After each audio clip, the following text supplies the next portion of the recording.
What are you the 1% of? I figured I have to be in the top 1% of deaf guitar players worldwide. I heard completely fine for like 25 years and spent 19 years of that to practice guitar playing.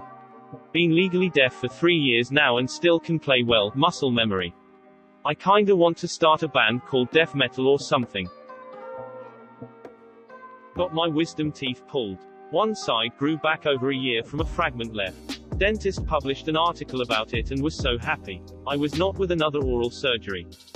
My mom had her wisdom teeth pulled out, and they all grew back again. Dentist never seen anything like it lol. I have small intestinal cancer. The type is the same as colon cancer, but where it's located is less than 1% of worldwide diagnosis per year, but I've signed papers for 11 different oncologists to be able to access my records to see what works, what doesn't, etc. because they just don't get enough examples of it. Kind of hit or miss on procedures to work with, which treatments first, which type of chemo, etc. I've also said that if it ever reaches a point where I'm terminal and common treatments just don't work anymore, I'm willing to go all guinea pig. Depending on exactly where it is, because of the veins coming off of your mesenteric artery to feed the small intestine, it usually isn't operable. So you are strictly on chemo and radiation. If the heavy levels don't do it, then you get to go on low-dose chemo daily for however long it works. Then it eventually doesn't. I'm a test tube baby. That's like 0.001% of the population. Me, too. I always joke that I was manufactured. We still keep in contact with the doctors that made us. The original founders of the process were the ones who made my siblings. And your star sign is Pyrex. I had an ear infection travel up what would have been an otherwise asymptomatic formation of my skull called arachnoid granulation until it finally reached my cranial cavity. It took a literal team of the best doctors, surgeon, neurologist, multiple neuroradiologists, from Northwestern University Hospital and the University of Pennsylvania to first diagnose me and then treat me. I was absurdly lucky to have a friend of the family who is a doctor who was able to call in a favor to get the entire neuroradiology team at a Penn studying my numerous CTs and MRIs. The head of neuroradiology at a Penn told him I have the most unique looking skull he's ever seen. Talk about damning with faint praise. When they finally had a diagnosis, my aunt pulled my skull CT scan up and said, "Do you see that white spot? That's fluid. That's infection. It shouldn't be there. You're very lucky you haven't contracted meningitis. This had been happening for 10 years, undiagnosed. And do you see this black space here? That's air. That should absolutely not be there. Do you ever fly?" I responded yes, all the time, for work, for concerts, regularly, once a month or more. "Well, you absolutely can't fly until this is fixed. Every time you've flown in the last 10 years and the cabin pressurized, that air could have expanded and shifted your brain off of midline and you'd have been dead immediately, without knowing anything."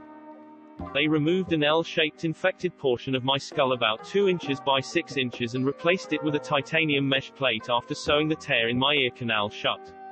It resolved the problem and I haven't had any issues since. I can now fly. I can spin on my ass really fast, like probably around 20 full rotations in one go. I start standing up, then I put my left hand on the ground and I throw my right leg towards my left. Finally I retract my legs and put my hands on my knees and I go spinning like a Beyblade.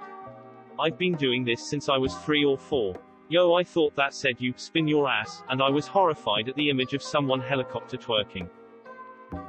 Spades. I am actually in the top 0.06% and used to be number 1 out of 43,000 players.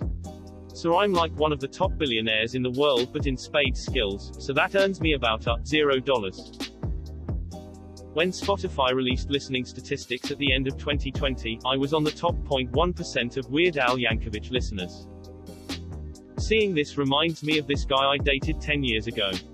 He came over for a family dinner at my cabin and asked if he could play dinner music. We always had classical music playing when we had dinner there, and so my family said, sure, why not, and he played Weird Al Yankovic for the whole dinner. At one point my grandpa just went, "What the F are we listening to?" Not sure if it's the 1% or not, but no, it's very rare. Womb twisted itself back to front when I was pregnant. Fetus should really not have been viable, but she's now a very energetic and beautiful 20-month-old. They were going to induce me early because the twist, that we didn't know about at this point, was causing me so much pain. Thankfully a nurse felt something was strange with my cervix, ordered another scan. Cut to emergency C-section. Surgeon had no idea what he was looking at when he opened me up, consultant called in. No one in the hospital had ever seen anything like it. They took photos, every nurse said they wanted to see them. We were lucky. The consultant said that afterwards she had done some research and only found a handful of records and the outcome of the surgery was not good. At least one of us shouldn't be here. If I had been induced I would have died in incredible pain, unable to deliver, and baby would have probably died from stress. We are now a case study and have changed the way that hospital responds to pain in pregnancy. Edit, thanks so much for all the interest and love, very unexpected and has made my evening slightly smiling face. I feel special. A bit more info for some who might want extra. Had an ovarian tube removed 10 years previously because it had wrapped itself around my womb and was like being stabbed every month. Remaining tube didn't look good but was in the right place, so they left it but told me I would 99% need IVF to have a baby. We had unprotected sex once and boom, baby, she is literally a miracle. After she had been removed, they had to take my womb out of my body, physically twist it back around and then put it back. I'm going back soon for another scan to check if it's back twisted because I have pain again. Tried to reply to everyone, sorry if I missed you, I'm on my phone.